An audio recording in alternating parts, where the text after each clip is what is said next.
Okay, and Sam, thumbs up for the presentation. We can see the presentation. Wonderful. Okay, welcome everybody, and thank you so much for being here. My name is Martin Hernandez, and I am the Arts Internship Program Manager with the LA County Department of Arts and Culture.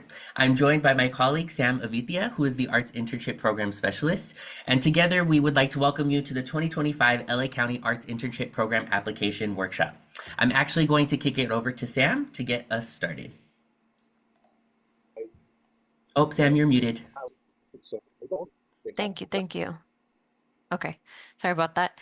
Thanks, Martin. So the purpose of this workshop is to orient you to the program, go over all of the requirements, and give you time to think and talk about what makes a successful application. We'll also give you a little preview of what to expect when you access the online application system. So please feel free to utilize the chat function for your questions, and Martin and I will stop periodically to review those questions. While we welcome you to be on camera, oh, sorry, muting folks. Okay, while we welcome you to be on camera, if you'd like to keep your camera off for the duration of the session, we certainly understand. Okay, here we go. Next slide, please. As we begin, we want to pause and acknowledge the first peoples of this ancestral territory that was seized from them, often violently so, the land that we today call Los Angeles County. I welcome you to follow along as I read the official LA County land acknowledgement created in partnership with local indigenous communities. The County of Los Angeles recognizes that we occupy land originally and still inhabited and cared for by the Tongva, Tataviam, Serrano, Quiche, and Chumash peoples. We honor and pay respect to their elders and descendants, past, present, and emerging, as they continue their stewardship of these lands and waters. We acknowledge that settler colonialization resulted in land seizure, disease, subjugation, slavery, relocation, broken promises, genocide, and multi-generational trauma. This acknowledgement demonstrates our responsibility and commitment to truth, healing, and reconciliation, and to elevating the stories, culture, and community of the original inhabitants of Los Angeles County. We are grateful to have the opportunity to live and work on these ancestral lands. We are dedicated to growing and sustaining relationships with Native peoples and local tribal governments, including in no particular order, the Fernandino Tataviam Banda Mission Indians, Gabrielino Tongva Indians of California Tribal Council, Gabrielino Tongva San Gabriel Banda Mission Indians, Gabrielino Banda Mission Indians Quiche Nation, San Manuel Banda Mission Indians, and San Fernando Banda Mission Indians. To learn more about the First Peoples of Los Angeles County, please visit the Los Angeles City/County Native American Indian Commission website at lanaic.lacounty.gov. Next slide, please. Thank you. And we're going to continue with a little bit of history and talk through both the program vision and impact thus far.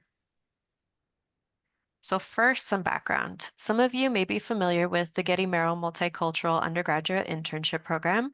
Our Arts Internship Program is a sister program to the Gettys, which was launched in 1993. Our program launched in the year 2000, and the two programs have since run on parallel tracks. Together, they constitute the largest paid arts internship program for college students in the country. And we are grateful to the Getty for their longstanding support since this program's inception. Now on the screen, you can see the vision statement for this program. This language, which we revised in 2020, acknowledges that students gained a wide variety of benefits from the experience, regardless of whether or not they ultimately pursue a career in the arts. We believe that the program, both the experience within your organizations as well as through educational opportunities that we provide, students gain skills that are transferable to contexts inside and outside of the arts, which is really special. Next slide, please. So to date, more than 3,000 students have participated in this program. And one of the wonderful things we've seen in the last decade is the increasing number of former interns who are popping up in leadership positions all over LA County. We even have former interns returning as mentors for various pieces of the program. 2020 marked the 20th anniversary of the program and comes with another important milestone. Cumulatively, all of the interns in the history of the program have contributed over 1 million hours of work to the field of arts and culture, which is pretty incredible. Next slide, please. So now you know a little bit about the history and the impact of the program. Let's talk through the organizational eligibility. Firstly, this is a grant program for organizations, not for individuals. So you must be a nonprofit arts organization that has had its 501(c)(3) status for at least 2 years. Now, arts means performing, presenting, literary, or municipal. It does not include visual arts organizations or museums. Those would be funded through the Getty program, and as such, unfortunately, are not eligible for our program. You also cannot be part of a college or university, but fiscally sponsored organizations are okay as long as your fiscal sponsor is located in California and you are under a Model A arrangement. Your fiscal sponsor must also be willing and able to handle all payments and contracting that is required by the program. If this is your first time applying as or are newly returning as a fiscally sponsored organization, you will be asked to submit proof of this at the end of the application, and we'll get more into the details of that later.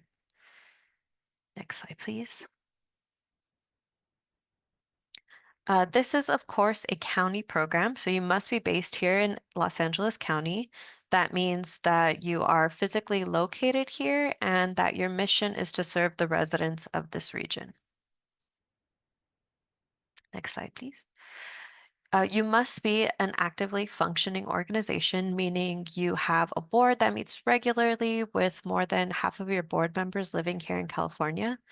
You also must produce a minimum of 4 programs or performances per year, and that can either be virtual or in person, and of course, adhere to all applicable laws.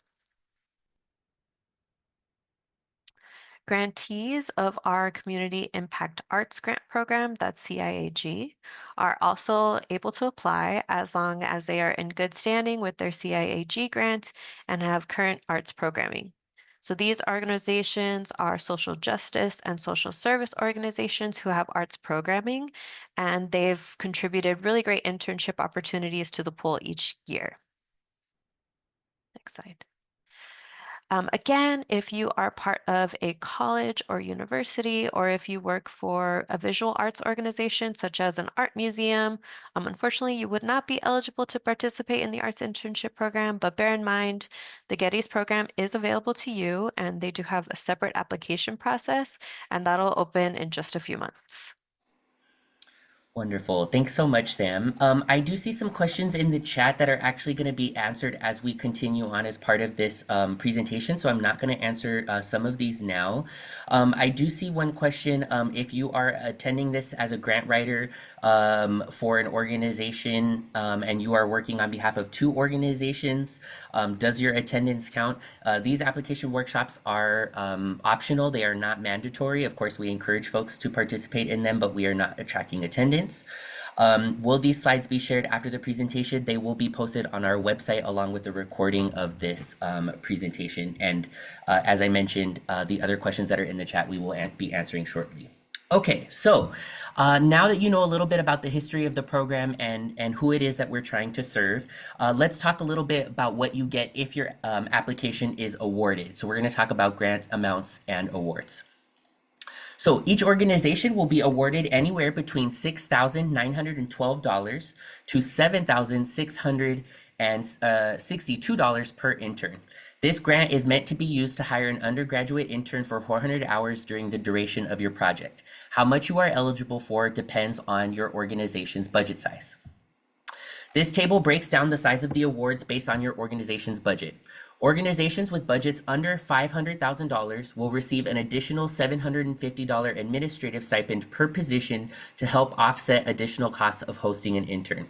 This can include things like purchasing equipment, covering payroll tax, mileage reimbursement, etc. Organizations with budgets over $500,000 are not eligible to receive the $750 administrative stipend. So there was a question in the chat about overhead regarding the grant. And so this speaks to that, which is that this grant amount is really just covering the cost of the intern salary for $17.28 an hour for 400 hours. So more on that to come. As I mentioned, Organizations are able to receive money depending on their organization's budget size, but we did want to note that this year, due to overwhelming program demand, the maximum intern request in the program has been reduced from 3 interns to 2. So if you have been a part of our program since the year 2020, you will know that we have had in the past the ability for organizations to request up to 3 interns, but this year we did lower the maximum internship requests from 3 to 2. It is important that your organizations understand that you are submitting an individual application for each internship that you are requesting. So if you are requesting 2 internships, then you need to submit 2 applications as part of this process. In 2017, the Board of Supervisors passed the Cultural Equity and Inclusion Initiative that instructed our department to look into the ways that we could expand our programming to be more equitable and inclusive to all folks in the region. As part of that initiative, the internship program was expanded from 132 positions, where it had been for many years, to 178 positions. This allowed organizations for the first time to request up to 3 interns. However, that expansion came with a mandate that of the total internship pool, at least 28 positions need to go to students at the community colleges who had been historically underrepresented in the program. As I mentioned, this year we've reduced the maximum intern request from 3 to 2.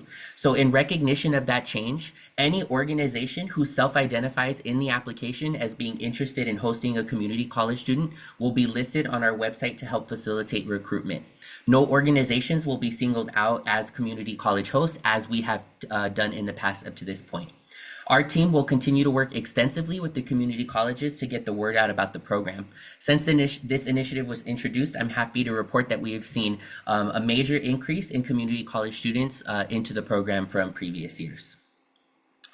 So, regardless of the size of your grant award, all internships are paid the same amount. So interns are paid $17.28 an hour for a total of 400 hours.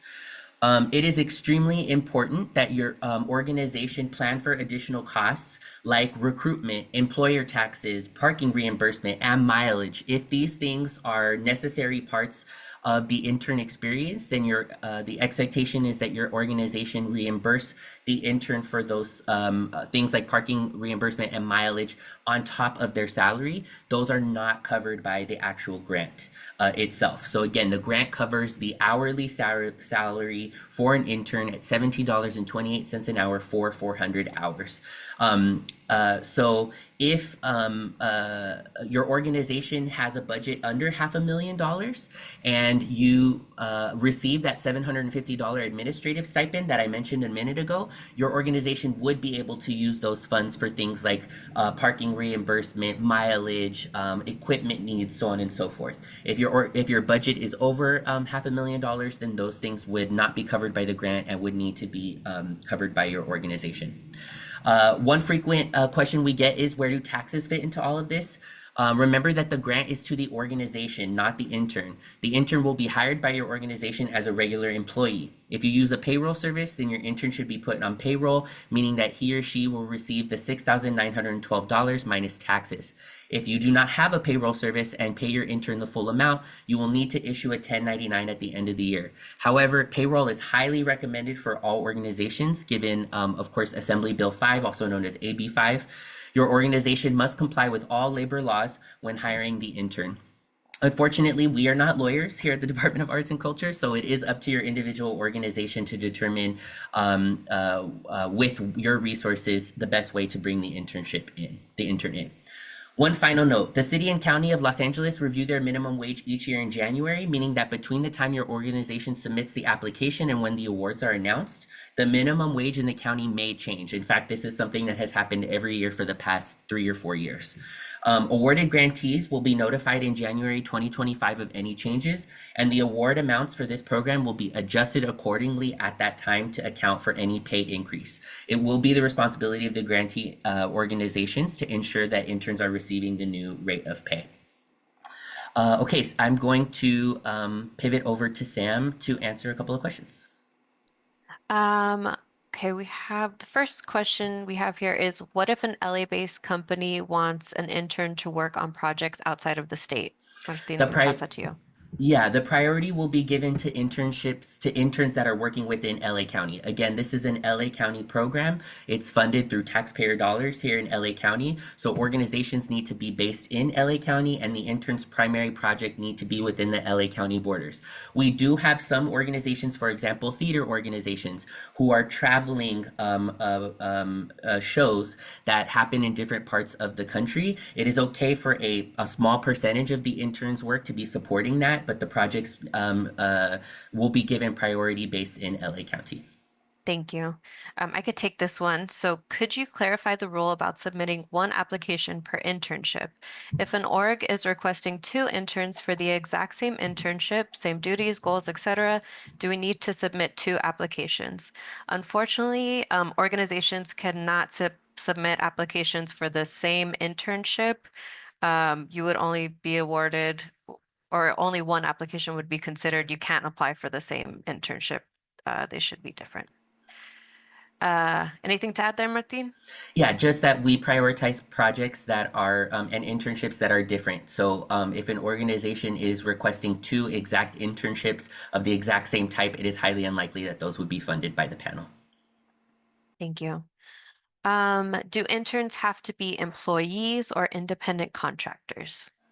As I just mentioned, we are not lawyers, so we cannot determine for your organization how best to onboard an intern. But ultimately, your organization does need to be compliant with labor laws. And our belief is that the vast majority of interns in this program should be onboarded as employees and not independent contractors, given the nature of the work. Thank you. We have a question about what percentage of applications are successful that apply to AIP?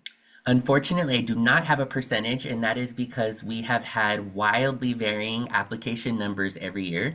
What I can tell you is last year we had 329 applications for 228 positions. So that means that we had to decline about 100 internship applications. Thanks, Martin. And I believe we'll get to this later, so please stop me if we will. But can you tell us about the recruitment process for interns? Will the program match us with an intern?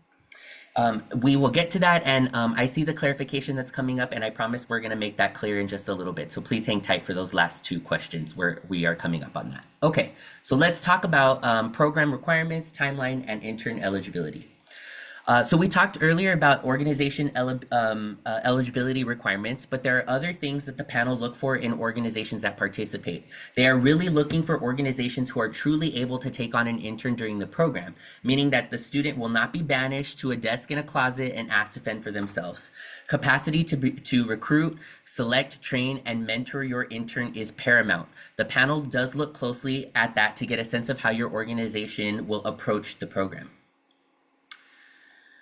There is also some paperwork and data collection involved with this process. Not a ton, but we are, after all, a government agency. So any organization that is new to the program will also need to attend a mandatory supervisor orientation in the spring that is typically held in partnership with the Getty. I know people chafe under the term mandatory, but the feedback from this event is overwhelmingly positive, and we work hard to make sure that it's an informational event for everyone in attendance. So the program timeline. We are, of course, over here in the left application period. The application will close on Wednesday, October 15th, at which point we will move into the review of applications with the goal of hosting our panel in December or January. That will allow us to notify organizations of their award by mid-February and then move into contracting. Positions will be posted on our website on a rolling basis starting April 1st, 2025. Excuse me, this is a typo here. This should be 2025. I'll explain more about this in a minute, but in the application, you will be able to choose which month you would like your position launched to our website so that you can begin recruitment. April 1st is the first launch date of the program, meaning any organizations who wanted their positions posted on April 1st will be able to begin recruitment on that day. The earliest an intern will be able to begin work is June 2nd, 2025. All 400 hours of the internship must be completed by December 1st, 2020, or excuse me, by March 1st, 2026. So what we are explaining here on this slide is that the projects that you are proposing as part of your application that you're submitting in the next couple of weeks are for internships that are happening between June 2nd of 2025 and March 1st of 2026. This is the earliest the interns can begin work. This is the latest that interns can finish up their hours. So it's very, very important that you keep in mind that this is really the window of projects that you are proposing as part of this application. I do want to note that we do have a hard deadline of December 1st, 2025, meaning that any internships that are left unfilled after December 1st will be considered automatically forfeit, and organizations will need to return unused funds to us at that time. So, you know a little bit about organizational eligibility. Now let's talk a little bit about intern eligibility. We know that students are a little bit in flux right now. Some folks are still doing half remote. Some people are still doing virtual work. Some people are back in school. But our intern candidate requirements do not change based off of those requirements. So in order for a student to qualify or be eligible for the program, they must be currently enrolled undergraduates, which we define at either a four-year institution or community college. And we define enrolled as being signed up for at least one class at the time of application. Students who will be graduating next year between May 1st and December 25 are also eligible. We consider them recent grads. So sometimes we have organizations that are specifically looking for those recent grads because they want to turn those internships into longer term employment. And so obviously if they graduated, they don't have to worry about going back to school. That can be great for them. Interns must also reside in or attend school in LA County. Again, as we mentioned, these are county funds, and so it's very important that students have some connection to LA County. So if they're from New York, but they go to school at UCLA, they're eligible to participate because they go to UCLA. If they are from LA, maybe they're in grew up in Boyle Heights, but they're at school in NYU and are coming home for the summer, they are eligible to participate because they are a resident of LA County. So it is one or the other. And I'm blowing through these things on purpose because we cover this extensively, as I mentioned, during supervisor orientation in the spring, after organizations are awarded, where we will need you all to pay a little bit closer attention. Intern candidates may not have a prior bachelor degree or higher. So this program is really geared towards first-time students who are pursuing a degree for the first time. They cannot have already graduated outside of the May-December 2025 window that I mentioned earlier. So if they're graduating this year in 2024, they are ineligible for next year's program. This program is also a one-time participation only, meaning that they are not allowed to participate in the program more than once. That's something that our staff verify on the back end.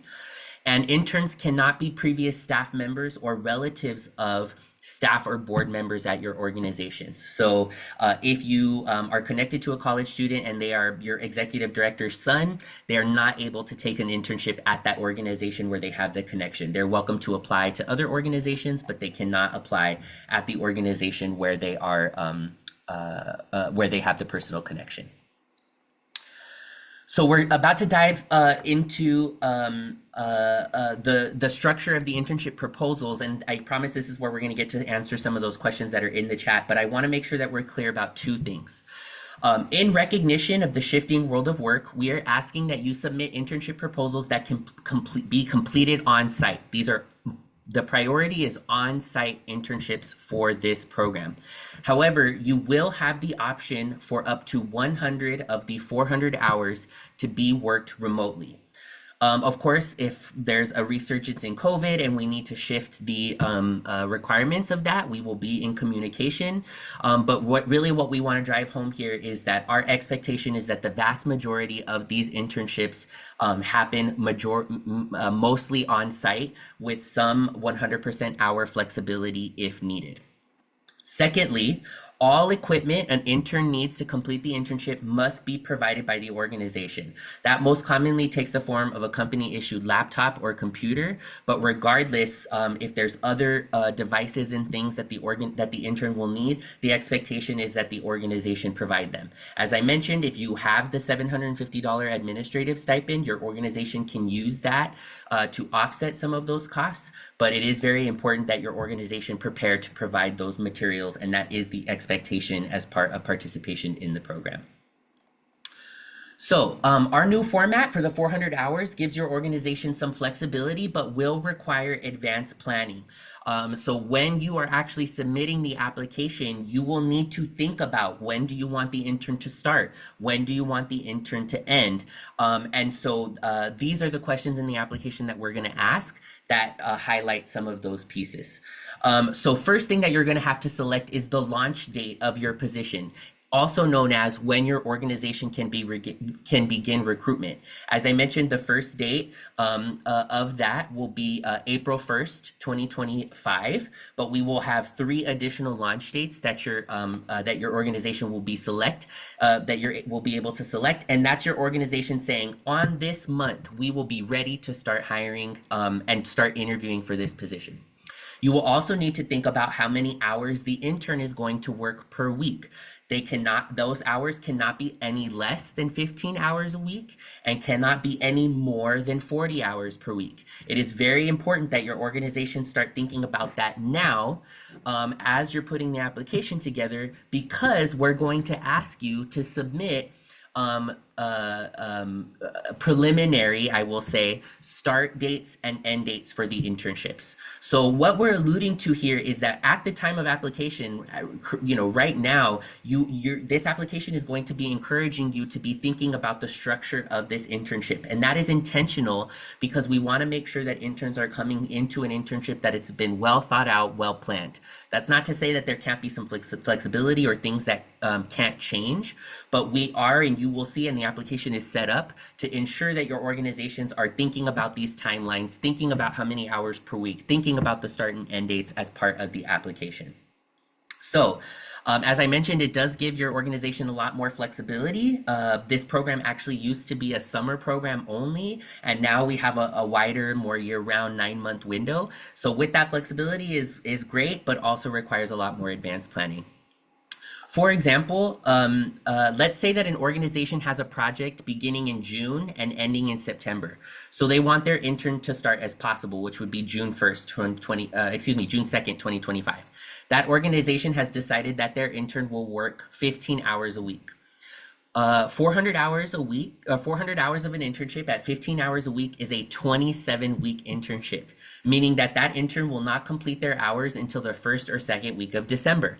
So if you're not prepared to have an intern all the way through September, your project is only from June through September, that intern is going to be working all the way through December at that pace of 15 hours a week. So what is the intern doing in October and November and part of December, right? It's very important that you be thinking about this now during the application period. In the reverse, to kind of have a different example, an intern cannot start a 15-hour-a-week internship in December because that internship would not end until June. And of course, all of the internship hours need to be completed by March 1st of 2026. So as you can see, it will be crucial for your organization to think through the intern project, how many hours you want the intern to work a week, as well as start and end dates, as well as the time it will take to recruit students. It is the responsibility of the organization to track intern hours and work with the student to ensure that all 400 hours of the internship are complete by March 1st, 2026. So as I mentioned, interns can work between 15 to 40 hours a week. No intern should be working less than 15 hours. In any event, where an intern is required to work more than 8 hours a day or more than 40 hours a week, overtime must be paid to the intern. Hopefully everybody on this call knows this, but I've certainly worked in spaces where, especially in the nonprofit sector, where it's like, oh, you worked a 10-hour day today, let's just have you work a 6-hour day tomorrow and call it even. That is actually not allowed by the state of California, and so anytime that an intern is surpassing that 8-hour mark, the expectation is that they are receiving overtime, and again, those funds, that is not allotted in the grant amount, so that would be at cost to your organization. We strongly discourage organizations from allowing an intern to take off time for vacations or other extended trips, as it could affect your originally proposed timeline. Sam can also tell you that this is something that complicates things greatly. And so again, making sure that it's clear to the intern that they will be starting in September and ending in January, for example, is crucial for them being able to, for you all to be setting high expectations and for the intern to know what it is that they're signing up for. For holidays, we do not dictate how your organization navigates that. We just ask that your organization follow the same protocol for the intern based off of their employment classification. So if they're a part-time employee, please give, holidays the way you would give other part-time employees. Of course, if they're full-time, then you would address it in those regarding that as a full-time employee. So some additional things to keep in mind. If does your proposal overlap with the school year? Meaning that, are you proposing a project that will either start after August, or continue into August, September, October? If yes, it is likely that an intern will need to balance going back to school and the internship, meaning that it's highly unlikely that they will work 30 to 40 hours per week, right? So very, very important that you keep schools' calendars in mind, that if this proposal is happening in the fall and your organization's big event is in October, it might be that the intern is in school at that point and they may not be able to work the 34 hours a week as part of that. You must factor in time for recruitment. So I saw a question in the chat earlier that said, does the county match interns with organizations in the program? The answer is no. If you haven't already guessed, your organizations are responsible for all of the hiring, all of the recruitment, all of the interviewing, all of the hiring, and all of the onboarding of the intern. And that does absolutely take time. So if your organization is starting the internship in September, you may want to actually launch your position in July so that you have a little bit more time, so you have plenty of time to do what you need to do to put out the recruitment that you necessary in order to get students to apply to your internship. Students do not have to have previous experience in the arts, which means that you can cast a really wide net. Of course, the program does have a tendency to attract a lot of art majors, but it's not a requirement of the program. We've had students that are pre-med, we've had business students, we've had psychology and sociology students participate in the program. So we hope that helps with recruitment in terms of being able to cast a really wide net. In addition to their internship hours, students will have the opportunity to participate in educational events. Those are to be determined, that will be paid as part of their 400 hours. So Sam and I work with each other and some arts and culture leaders to put on different kinds of events throughout the internship cycle, and the interns will be invited to attend those as part of their internship hours. We actually have a big one coming up this Saturday for our current internship cycle, and so this is just a way that we try to bolster the intern experience and complement their internship experience at your organizations. The arts and culture department is committed to cultural equity and inclusion. All participating organizations are strongly encouraged to recruit and select students of diverse backgrounds, including students with disabilities. So as I mentioned, these are the 4 launch dates that you will be able to select as part of the application, and that is the earliest that your organization would be able to begin recruitment. So again, just for a reminder, you will find out in January or February. Congratulations, your organization has been awarded 1 or 2 interns. And then per your application, let's say that you selected the April 1st, 2025 date. That would be the day that your position would go live on the website and you would be able to start recruitment. Meaning that January, February, March, you're not saying anything, right? The position is not available until it goes live on our website.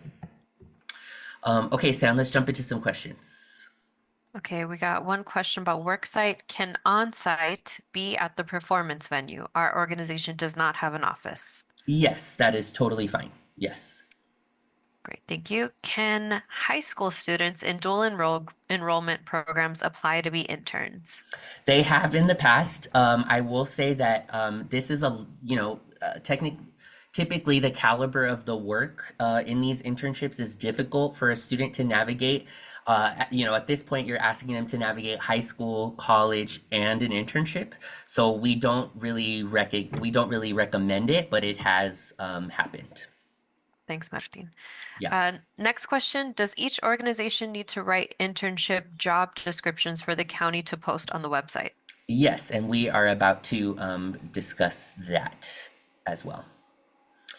Okay, that's all the questions, Sam? That's it. I'll pass it to you. Okay, great. I'm continuing on. So, That constitutes the basics of the program. So now we want to pivot by discussing what elements we want you to consider when crafting a successful internship proposal. So it's very likely that many of us have been interns at one point or another. So I'm actually going to ask us all to jump into the chat to reflect on that. If you could, using the chat, answer the question that you see on your screen. In your experience, what is one aspect of a successful internship experience? Go ahead and drop that in the chat for us. Mentorship, great. Ability to collaborate, amazing. Access to artists, audience, team members, great. Reciprocity, yes. Connections, amazing.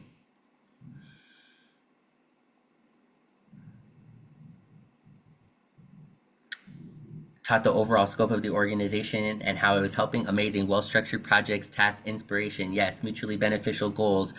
A friendly and safe person on site, hands-on experience, wonderful. Love all of these responses, amazing. Inspiration, empowering interns, love it, love it, love it. So we ask that because those are ideas, those are thoughts that you should be keeping in the back of your mind as you are building the internship application, and be speaking to those as you are actually filling out the application and answering the different application questions. Successful projects in this program can run the gamut, but usually fall into the categories that you see here: research, education, marketing, communication, social media, grant writing and fundraising, or producing and presenting performances virtually or in person. Ultimately, what we want to see and what the panel wants to see are proposals that are substantive. They shouldn't be a backlog of projects that everybody has avoided. We use the filing example a lot, meaning like we don't want interns just sitting in front of a filing cabinet for 400 hours and like putting paperwork away.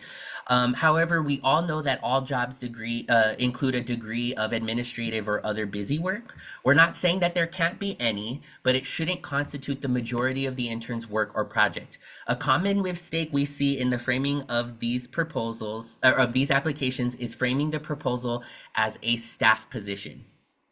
While we want there to be substantive work for the intern, they are not a substitute for staffing gaps in your organization, and the panel will take note if they feel the project being outlined is more of a staff position than an intern. I wish I could underline my speech as I am talking, but that is critical. You are trying to strike a very delicate balance between a robust internship experience for a college student and not a staff position for your organization, right? So critical that your organization be thinking about that fine line and building something that is robust, but is not trying to fill a staffing gap. And at this point, I have read thousands of internship applications, and it is something that we see every year without fail. And it's not something that panelists usually, it is something that panelists are also very sensitive to. In addition to being rooted in a clear project, we need you to consider these additional elements. Clear learning objectives. We will ask you in the application, what is it that you are hoping an intern learns as part of participating in this internship? What does meaningful on-the-job training and work experience look like? How can you plug those things in? I saw in the chat some folks talking about connections to artists and mentors. Absolutely. So making sure that those are spoken to as part of the application. Communication between intern and supervisor. A concrete project, adequate workspace dedicated to the intern, sufficiently challenging responsibilities, as well as integration into organization via a well thought out orientation. These are all things that we want you to be thinking about as you are preparing to put together this application.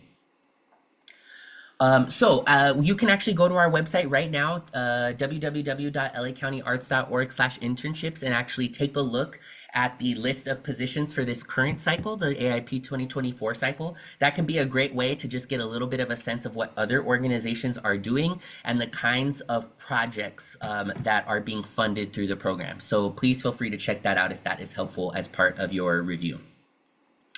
So we're just going to briefly talk about our panel review process so you can all get a sense of what that looks like. Panelists will be looking for evidence that you have given some thought to what your intern will be doing during the program and how what they will be doing will benefit them. What meaningful and transferable skills will they learn? As a result, we do ask that you identify a specific primary project for the intern and tell us what that project is.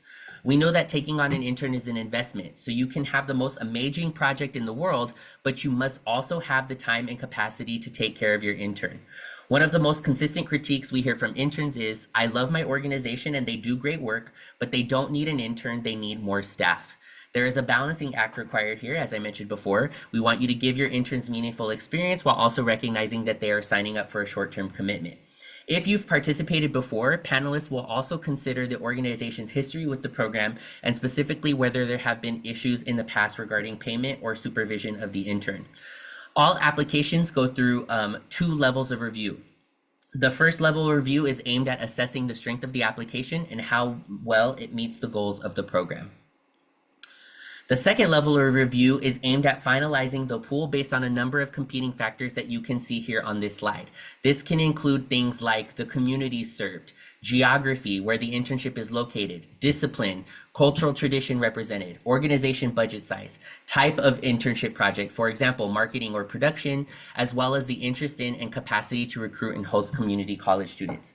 So every year, unfortunately, we do have to decline perfectly great application requests because we are trying to balance the pool of the against all of these other factors.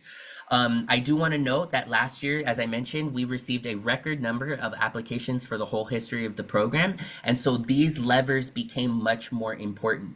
So just to, and I might say this again in a second, but, just to reiterate, this is why we advise against organizations submitting 2 identical internship proposals, even if the need is great. And one of the things we hear a lot about is like marketing and development support or marketing and communication support. Martine, Sam, our organization really needs support with marketing. So we're submitting for 2 interns because both in marketing because we really need the help.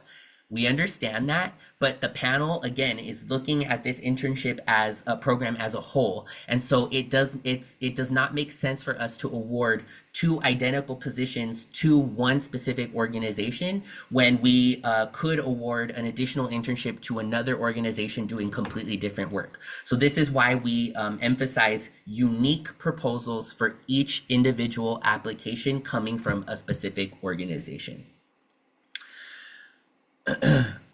Okay, so actually, Sam, let me go ahead and jump in for questions. Are there questions on that piece? Yes, couple questions. Okay. Can interns lead performance art-related classes and workshops for community members?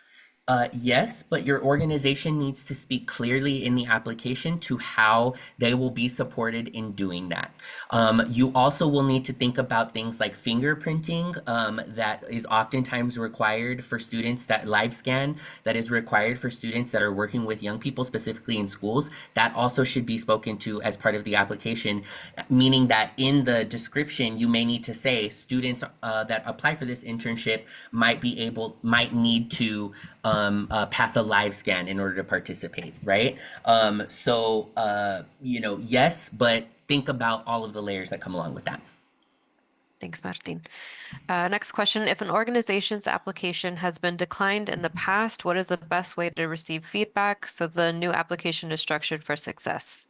All organizations that are declined in an internship cycle are offered the opportunity to get a panel feedback call from me later in the spring. So if your application is declined, you will get an invitation to receive a panel feedback call from me where we can go over the panel feedback regarding the application. Thank you. Another question here. Isn't marketing an example of a staff position and not a project? Oh no, in fact, marketing ends up being one of the most popular internship requests that we get in this program. These are interns, so marketing interns are usually running social media for organizations. They're helping with graphic design. They might be helping review press releases or printed materials that are being used as part of programs. So no, we get marketing internships quite a lot. And that's not to say that they're not allowed. Like marketing is a perfectly fine place to request an internship, but we in the application you will be asked to speak to what are the marketing projects that they will be supporting with, as I'm and any of the things that I just listed may be some of those projects underneath the marketing intern. And also, what support will they have from like a marketing staff member? Right, right. And Possible. if they're answering to if their direct supervisor is the executive director and there is no, marketing communicator, marketing coordinator or marketing position as a staff position, that's okay, but what is the executive director's experience supporting somebody in marketing potentially, right? And speaking to that as part of the application and part of that demonstration. Thanks, Martin. Thank you, Sam. Okay, we are nearing the end here.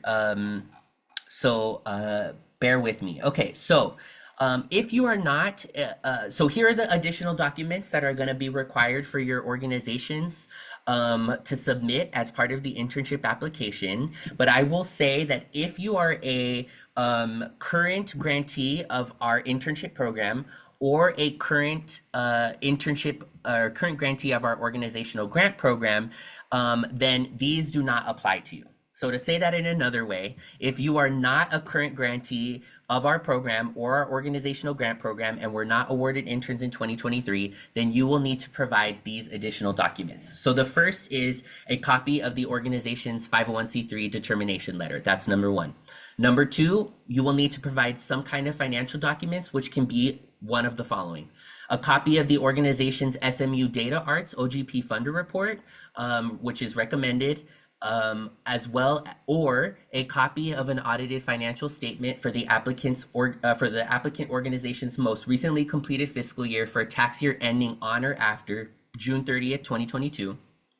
Or a financial report prepared by an accountant and signed by the board, president, or chair, or signed federal tax returns for a tax year ending on or after December 31st, 2022. So that's document number one. Document number two. Document number three is you will need to provide one copy of the organization's list of board members, including names, professional affiliations, places of residence, with officers identified by title. And last, but certainly not least, one copy of a history and background of the organization that is no more than 2 pages single-spaced. This should include the mission and purpose of the organization, a brief history of the organization, including major accomplishments, a description of the organization's constituents or community, a brief description of the administrative infrastructure of the organization, including the number of employees and reporting structure, as well as a list of recent notable programming projects. A note for CIAG grantees: this must include a description of current arts programming. So you might remember Sam at the top talking about our Community Impact Arts Grant Program, CIAG. If you are coming to us by way of the CIAG grant, then we will just need you to describe what it is that your organization does in the art space, and submit that as part of your application. In order to bring our program into alignment with both our OGP and CIAG programs, newly applying fiscally sponsored organizations that have a Model A fiscal arrangement with a verified state of California-based fiscal sponsor must also provide the following in the application: a copy of the agreement or verification letter from the fiscal sponsor, and a copy of the fiscal sponsor's 990 listing a state of California address. So please make sure that if your organization is fiscally sponsored, that you work with your fiscal receiver to get these documents in advance so that they can be submitted. So this is slides 37 and 38 are new this year, so please bear with me. The County of Los Angeles requires all applicants to the Department of Arts and Culture grant programs to complete a contribution and agent declaration form to comply with the Levine Act. This is SB 1439, a new California legislation effective January 1st, 2023, that prohibits certain appointed and elected local officers, including members of the Board of Supervisors, from taking part in decisions about awarding contracts, grants, licenses, or permits if the officer received a political contribution of more than $250 in the last 12 months from a bidder, proposer, or applicant, or the bidder, proposer, or applicant's paid representative or agent.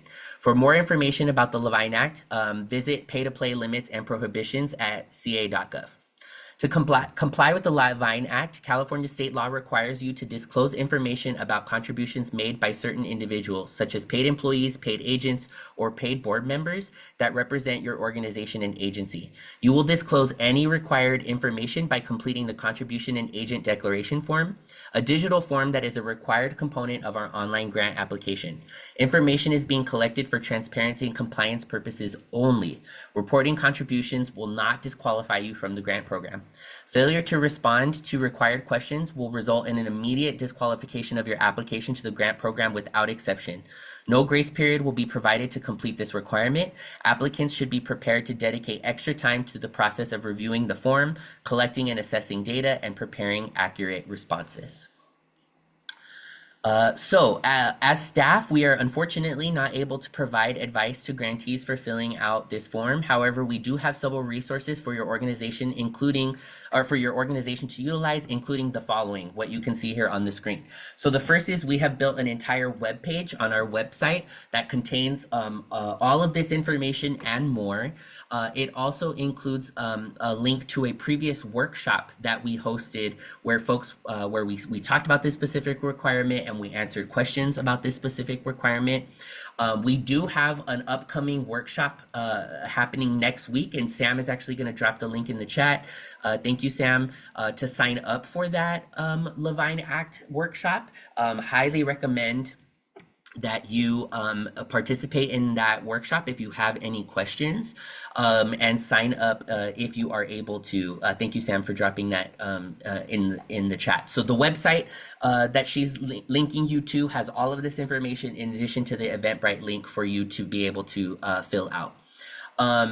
I just want to reiterate and end here that this requirement will not affect applicant scores in any way. Panelists will not have access to the form when you submit it. It will be hidden during panel review. So again, we are just collecting this information for compliance. It will have no bearing on the application, and just want to say again that reporting contributions do not disqualify you from the program. It is a mandatory part of the application, so you will see it when you get in there. I see the question in the chat about how you have to submit the form for your OGP grant. Will you have to submit it again for this application? Unfortunately, yes. So please, but in the system, you will be able to very easily reference the OGP application and just move your information over into the internship application. You do have to do it for both grant programs, but hopefully the system makes that fairly easy. So thank you all for that. And again, just will direct any questions to the direct you all to the website for any questions and participating in that workshop if at all possible. So here is a list of all sections of the arts internship application. In the event that you are applying for more than one intern, 6 of these 8 sections will only need to be completed once and can be reused for additional applications. As I mentioned here, as we kind of see here, some of these tasks will be, if you're submitting 2 applications, once you do them in the first application and you open up the second application, the system will say, hey, you already did this once before. Do you want to pull that information over? That's something typically that organizations have been really grateful for, and we hope that it makes this a little bit easier. However, this task, the 2025 Internship Position Project and Supervisor Information task, will need to be filled out and completed for each individual internship as it is specific to each requested internship position. This is the section of the application where your organization should plan to spend the most of its time. And of course, at the end of each application, you will also need to submit an attestation form. So I'm going to zoom in on this 2025 Internship Position Project and Supervisor Information task because we said, like I just said, it's one of the more important tasks. And I did see a question earlier in the chat that said like, hey, can you talk a little bit about what makes a strong internship application? So we're going to transition into talking about this right now. So, here is a breakdown of the 2025 Internship Position Project and Supervisor Information task where you will be providing some key information. Firstly, the internship project and internship learning objective sections are heavily scrutinized by panelists. So please make sure you are providing robust answers in all of these sections. Secondly, you will also be providing internship position marketing. Actually, before I continue on to this, let me say this. When you've heard me talk a lot about how we need to see you thinking about mentorship, we need to see you we need to see you thinking about capacity. These are the sections where you're going to be talking about some of these things, and we want to see that infused into the proposal. It typically is a red flag for the panel, though not all the time, if these sections are just one or two brief sentences. If you're familiar with the Getty's Multicultural Undergraduate Internship Program, they actually require that you submit a full work plan for the intern, meaning week 1, week 2, week 3, week 4. These are the projects that the intern are doing. We do not require that. However, that level of detail is highly appreciated, and I would say highly sought after by the panelists. This is an incredibly competitive program. As I mentioned last year, we received a record number of applications. So do not skimp on these sections. We want to see your organization really thinking through what the project is, what are those learning objectives, and what an intern is going to be able to work on and therefore receive and learn as part of that experience. So heavily reviewed by panelists, make sure those answers are robust. For internship position marketing information, you will be providing things like the brief organization and position descriptions. So we just got asked a question a minute ago about, are we providing you all with job descriptions? The answer is yes. That is this section of the application. Within this task. So you're going to be providing the brief organization, so like a brief blurb about your organization, a brief position description, any required or preferred qualifications. So like, for example, if you're going to be working with young people in a school setting, they may need to be able to pass a live scan. That might be something that is something that you should include in the qualifications because it's something that they will need. As well as the how to apply. So is the intern going to be sending an email to somebody with their resume and cover letter? Is your organization going to be building an online application for all of that information to be submitted? You're actually providing that now in the application as part of this process. Again, I know that can be challenging for a lot of our organizations, but this is our way of ensuring that your organization has thought about this internship from beginning to end. We ask you to front load all of this as a demonstration to the panelists that your organization is ready and prepared to host these interns. One thing I want to note specifically about the position marketing information is that it behooves your organization to ensure that the language provided here is exciting and relevant to interns looking to apply to your program. There are lots of online resources for writing a compelling job posting that I would encourage all of you to look at. So make sure that this language is engaging. Make sure that it's an interesting title. Make sure that the projects are interesting, because we are going to, in the event that you are awarded, we are going to take this information and put it on our website. And we want to make sure that it is something that interns are engaging with and something that they actually want to apply to. Finally, in the event that the intern is going to be working at a location that is different from the organization's main address, we will ask you to provide that additional address in the application. So we just got asked, what if our organization doesn't have a home office, but we work out of a theater space or a performance space? Your legal address for your organization might be one address, but then in the application, you would want to make sure that you provide the address to the theater or the performance space where they're actually working, so that we know where the actual internship is going to be taking place. So something for you to keep in mind. So we want to lift up some key questions that are, again, heavily reviewed by panelists, and you can see them here on the slide. So the first, describe the intern's primary project during the internship, detailing specific duties and responsibilities. Again, this constitutes the bulk of the proposal and is heavily reviewed. Question number 2, describe the additional day-to-day activities of the intern beyond the primary project. What else might the intern be doing and getting exposure to? For smaller organizations, this might mean, this could be a lot, so detail it here. That could be the same thing for larger organizations. But again, earlier when we were asking about things that make, in your experience, things that make strong internships, folks said things like mentorship and exposure to artists. Those might be additional day-to-day activities that they get to participate in, so you would want to make sure that you list them. We will ask you to list up to 5 learning objectives. Make sure that those learning objectives match the project, meaning that they should be specific. We get a lot of generic learning objectives like intern will learn the in and outs of working at an arts nonprofit organization. Not particularly compelling, not particularly specific, right?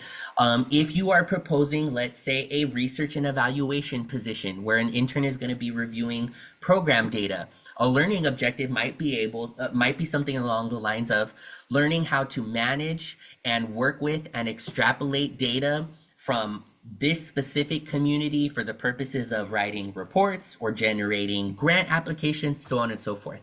That is much more specific and much more tied to the internship project than an intern will get a behind the scenes look at the inner workings of an arts nonprofit organization. Again, I'm hammering in these details because this program has become incredibly competitive, and applicants who are sending in templated very general, basic responses to some of these questions are much more likely now than ever to not have their applications awarded. So it behooves you all to think through all of these pieces very specifically. And last but certainly not least, we will ask you to describe the supervisor's qualifications to supervise and mentor the intern. Has your supervisor had previous experience mentoring an intern? If they haven't, that's okay. Maybe talk about why they're excited about the opportunity to mentor an intern.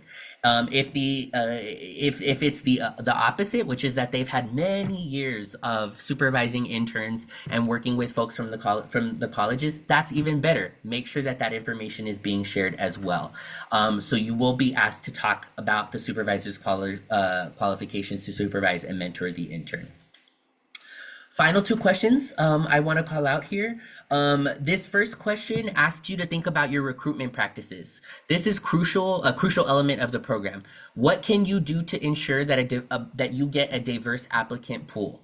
Note that some organizations who have participated in this program for years have fallen into patterns regarding how they rely on their networks, meaning that they just kind of expect that every year the thing that they did last year will get them an intern. And they kind of just allow that to happen and without really challenging or thinking about those processes in a new way. That means that they can struggle with this question. Sometime in previous years, especially before the pandemic, there were years where simply posting all of the positions to our website was good enough for organizations to get anywhere between a handful to a lot of internship applications. Unfortunately, after the COVID-19 pandemic, those days have passed, meaning that your organization is going to need to do work to go out into the field and ensure that you receive applications and that students know about the opportunity and actually apply. So it's good to start thinking about this early. And note, as I mentioned before, that if you are funded, we will actually go over this much more in depth during the supervisor orientation that happens in the spring. So for question number 2, we also want you to think about how mentorship functions within your organization. As I mentioned previously, we recognized so this is actually something that we are working on every year. We're trying to dedicate more resources to supporting you all as supervisors in this program, to bring more professional development to the table and be able to provide more opportunities for you all to learn about how to be the best kinds of supervisors.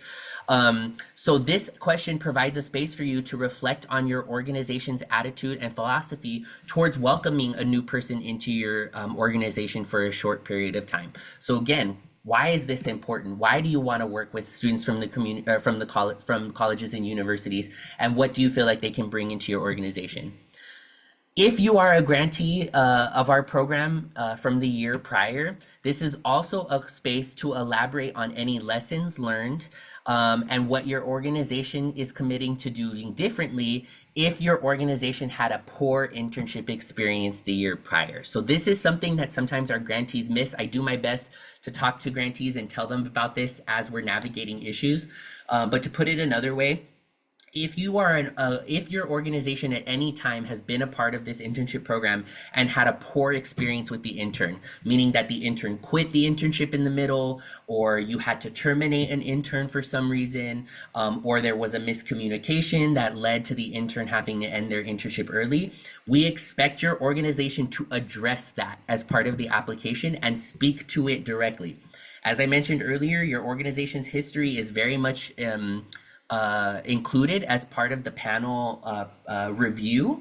And so if you had a bad experience in the prior cycle, talk about what you're going to do better. Talk about what you learned.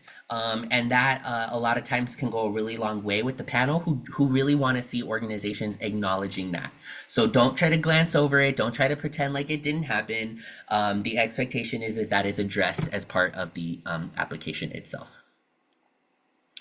These are the questions that we will ask if you if you indicate interest in hosting a community college student, and they're really just geared at understanding your existing connections to the community colleges. So we're asking you, are you interested in hosting students from the community colleges if you're awarded one position?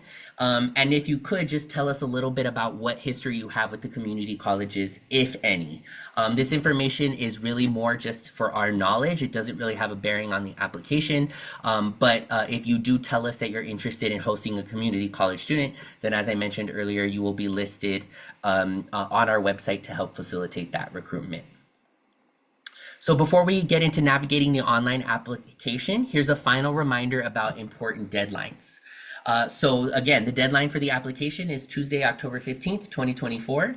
We will notify you of your award no later than February 14th of 2025. We have a tentative date for contracts and invoices to be due by March 29th of 2025. The first positions will be posted on April 1st of 2025, and our suggested hiring deadline will be September 1st of 2025. Just some brief reminders there. Sam, I'm actually going to pause for questions before we jump into the final section here, which is the online application. Thanks, Martin. We got one here. Are there certain materials that we're allowed to request from interns, such as resumes, cover letters, writing sample, etc.? Yep, that's totally up to you. So a lot of times our organizations are just asking for resume and cover letters. Sometimes organizations want to see like a chatty, informal letter about why the intern wants to work for the organization.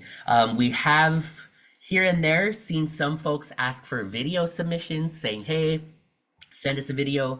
So whatever your organization wants to see in terms of the application package, that is up to you all. You are definitely allowed to ask for resume, cover letter, writing sample, so on and so forth. Absolutely. Thanks, Martin. That was the only question. Okay, great. And we are doing good on time, so we'll have plenty of time for questions here at the end. So these next couple of slides are really for folks who maybe have never used our grant management system, SurveyMonkey Apply, before. So I am going to just talk through how one actually creates an application or creates an account and then creates an application. So please bear with me on the highly technical nature. But just to state the obvious, all applications and all required materials must be submitted via the SurveyMonkey Apply website at our website here, apply-lacdac.smapply.io. That will take you straight to our grant application website where you can submit all of these pieces. We do suggest that you submit your application early. There are not often glitches in the system, but they do happen. So please plan ahead. Do not wait until 4:00 p.m. on October 15th when the application is due. It is really, really important that you give yourself as much time as possible. On our website, we also have instructions. I have set application instructions that are posted that I can actually share that link in just a second, or review our webpage at the very end to kind of show you where some of that lives. But again, just give yourself some time to get familiar with the system and give yourself plenty of time to work within the system to submit the application in advance of the deadline. So if you have used SurveyMonkey Apply to any of our grants before, all you need to do is log in, find the application, and click apply. But as I mentioned, we're going to go through this for folks that have never created an application with us before. So when you go to our website, this is what you're going to see. So the first thing that you're going to do is click register up here in the right hand corner. to create your account. You are going to be asked to to fill out some basic information, your name, an email, a password. It is very, very important that you write that email and password down. And in fact, we encourage you to share that with other people in your organization, just in case something happens to you or you're unavailable, other folks are able to access it.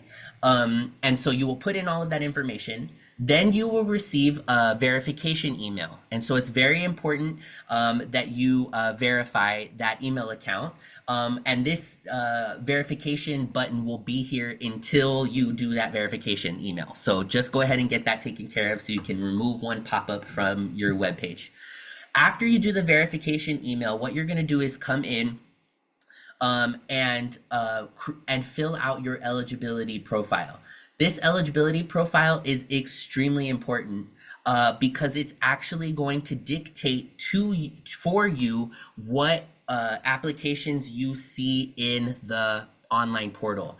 So all of you, when asked, are going to be creating organizational profiles. So the type of applicant, the type of account that you are creating is organization, not individual. And then once you create that profile and you come into eligibility, then you'll be able to say, are you a nonprofit organization? Are you a municipality? Are you a fiscally sponsored organization? You'll be able to come in also and add your legal name, your FEIN, your DUNS number, your main address, all of this information. We highly encourage all of you to fill out your eligibility profile because in some of our applications, it will save you some time because we actually pull some of your information from that user setup directly into your application. So you don't have to type out your organization name. You don't have to type out your organization's address. So once you fill it out in the eligibility profile, we will actually import some of that information directly into the application. And sorry, I know I'm jumping around pictures here, but once you fill out the eligibility profile, you will be able to access your this dashboard up here at the top.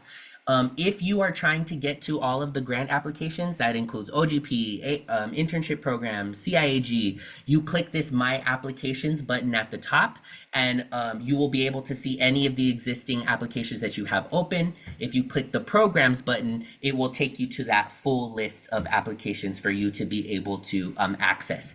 However, just want to reiterate, the program section in particular will not be updated until you fill out the eligibility profile. So creating your application, accepting the verification email, logging into the account, and filling out the eligibility profile is the most important piece of getting your account set up because it dictates what your organization will be able to see or not.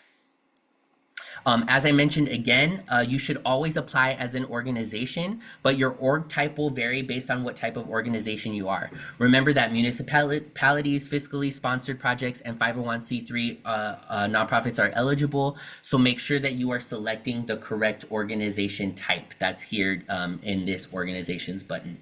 If you have any questions, we highly suggest reaching out to the SurveyMonkey Apply team. If you click on your name up here, there's actually a drop down that says support. Can I, reach out directly to support? They can be really supportive. You can also send an email to myself and Sam, and we will be able to support you as necessary. But we've used a number of online grant management systems throughout the years, and SurveyMonkey Apply by far feels like the most user-friendly and straightforward. So we hope that is useful for you all. So once you get all of that eligibility profile filled out and you go to that My Programs tab, this is what you'll be able to see something that says this LA County Arts Internship Program, and this is where you will actually open up the application. So you will hit this apply button. If you are submitting one application, you only need to do this once.